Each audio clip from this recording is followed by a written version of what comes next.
Pose et retrait d'aiguille sur chambre implantable. Si le matériel utilisé par le patient en dehors de l'institution est différent de celui proposé, il est important de vérifier l'équivalence de longueur d'aiguille avant de procéder aux soins. Pour réaliser la pose d'une aiguille dans la chambre implantable, il est nécessaire de définir le choix de l'aiguille en fonction de la profondeur de la chambre et de la corpulence du patient.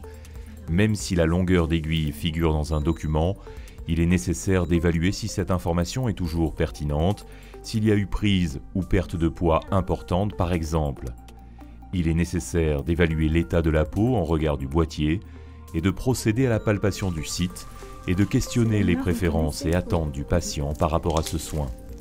Dans la mesure où l'on souhaite proposer une antalgie à base d'anesthésiant local avant le soin, il est nécessaire de procéder à cette évaluation au minimum 45 minutes avant le soin, de manière à laisser le temps d'action à l'anesthésie locale. Pendant que l'anesthésiant de surface agit, préparez un chariot de soins avec un container pour objet coupant tranchant, une poubelle, selon les règles d'hygiène habituelles, et réunir le matériel suivant. Un set à pansement, un champ stérile percé, un flacon de désinfectant alcoolisé chlorhexidine à 2%, un flacon de désinfectant hydroalcoolique pour les mains, une paire de gants stériles, une aiguille spécifique à pointe de Huber pour la chambre implantable, une seringue de 10 ml et un flacon de sérum physiologique, une aiguille pour prélever le sérum physiologique des flacons, 2 posiflush de 10 ml pour le rinçage ou une seringue de 20 ml et du NaCl, des compresses pour désinfection des fioles avant ouverture, un bouchon, un pansement film polyuréthane spécifique pour les voies veineuses ou un pansement sec, des compresses et adhésifs, 2 masques, un gant de toilette, du savon et une serviette. Se désinfecter les mains, installer le patient confortablement avec le dossier relevé à 30 degrés, retirer l'anesthésiant de surface s'il a été employé, préparer la peau en la nettoyant à l'eau et au savon, rincer abondamment et sécher en tamponnant. Demander sa préférence au patient pour porter le masque ou détourner la tête au cours du soin. Se désinfecter les mains. Pour préparer le matériel, se désinfecter les mains une nouvelle fois, puis commencer par ouvrir le set à pansement pour avoir une surface stérile sur laquelle préparer le matériel.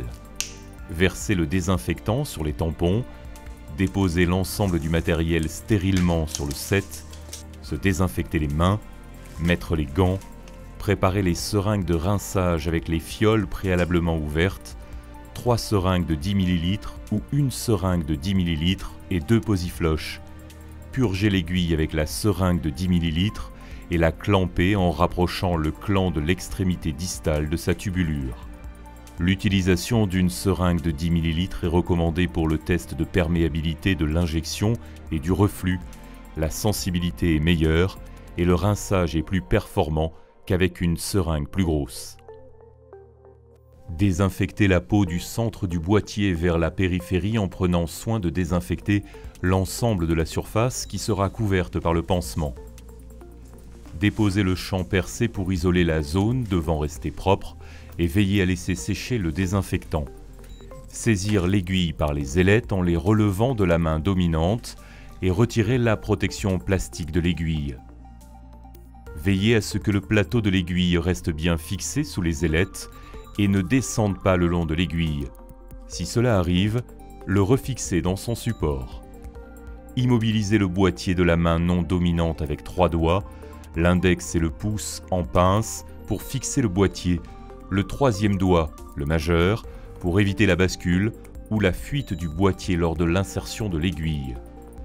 Insérez l'aiguille perpendiculairement au boîtier et non à la peau, d'un mouvement ferme mais retenu, jusqu'à sentir le fond du boîtier. Évitez une pression excessive afin de ne pas écraser le biseau de l'aiguille au fond du boîtier à la fin du mouvement. Ouvrir le clan de la tubulure de l'aiguille et injecter 2 à 3 ml de sérum physiologique. Testez le reflux. Après contrôle du reflux, rincez avec le contenu de la seringue de 10 ml et clampez. Abaissez le plateau de l'aiguille contre la peau pour couvrir le point de ponction, repliez les ailettes avant d'appliquer le pansement qui doit être réalisé avant toute autre étape de manière à limiter le risque infectieux. Pour ce faire, rabattre le champ stérile. Retirer la protection du pansement, rabattez les ailettes de l'aiguille.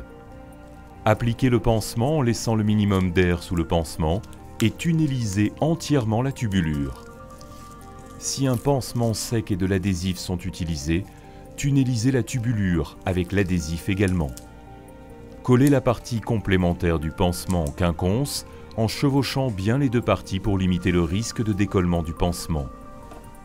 Complétez par un adhésif en cravate au-delà du pansement de manière à limiter les risques de traction sur la tubulure. Si une prise de sang est nécessaire, l'effectuez avant de compléter le soin. Rincez avec 20 ml de sérum physiologique, 2 posifloches ou une seringue de 20 ml en rinçage pulsé, terminé par un verrou en pression positive, avec mise en place d'un bouchon ou la pose d'une perfusion. Retirez les gants, se désinfecter les mains, réinstaller le patient, documenter le soin dans le livret de suivi du patient et le dossier de soins. Un set à pansement, une paire de gants non stériles, un flacon de désinfectant alcoolisé chlorhexidine à 2%, un flacon de désinfectant hydroalcoolique pour les mains, une seringue de 10 ml avec du sérum physiologique, 2 posiflush de 10 ml, un pansement sec ou pansement film polyuréthane avec compresse intégrée ou un pansement sec. Désinfection hydroalcoolique des mains. Ouvrir le bouchon et connecter la seringue de 10 ml de NaCl. Tester la perméabilité et le reflux. Rincez ensuite avec 20 ml de sérum physiologique de préférence sous la forme de 2 posiflush de 10 ml en pulsant. Terminez la dernière injection de sérum physiologique par un verrou en pression positive. Décollez le pansement sur l'ensemble de sa surface, tout le tour de l'aiguille, et relevez le pansement et les ailettes en vérifiant que plus aucune partie du pansement n'adhère à la peau. Placez les doigts de la main non dominante sur le plateau et la maintenir contre la peau. Saisir les ailettes, les replier vers le haut avec la main dominante. Retirez l'aiguille en tirant sur les ailettes vers le haut, tout en maintenant de l'autre main le plateau contre la peau du patient, jusqu'à entendre le clic de la sécurité de l'aiguille s'enclencher et apparaître la pastille verte.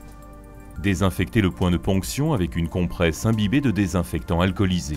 Si un saignement se produit, comprimé avec une compresse stérile 2 à 3 minutes, en particulier chez les patients avec une thrombopénie. Placez un pansement protecteur sur le point de ponction. Se désinfecter les mains. Documentez le soin dans le livret de suivi de patient et le dossier de soins.